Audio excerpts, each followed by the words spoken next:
How do you choose a relationship when being alone no longer scares you? When you're genuinely happy on your own, choosing a relationship doesn't become easier, it becomes harder. Because when a man enters your life, he isn't competing with other men. He's competing with the good life you've already built. Your money, your friends, your plans, your work, and your sense of self-worth that exists simply because you are you. It's no longer enough that a man simply chooses you, or that he's a good, reliable man who doesn't do anything terrible and makes you feel safe.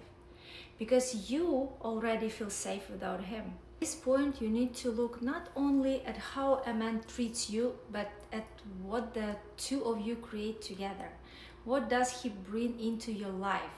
What kind of life do you create together? Are you actually interested in him, or do you simply enjoy the fact that he's interested in you? Do you want to know him? How he thinks, how he makes decisions, who he really is? Do you want to simply fit him into your existing life, or do you want to create something together? Because yes, you can accomplish a lot on your own, but you cannot create reciprocally alone.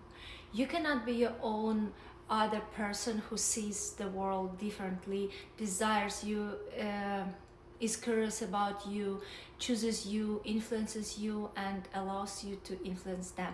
You cannot create shared values, traditions, a family, a joint project, or memories that belong only to the two of you by yourself. So when you've been alone no longer scares you, the question is no longer, is my life better with him than without him?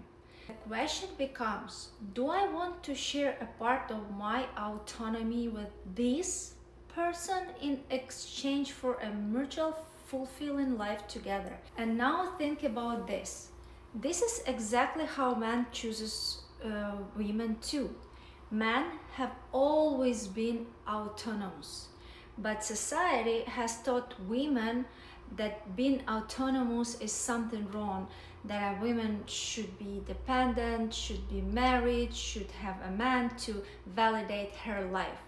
Women don't need to become a man, but women do need to remember that we are individuals.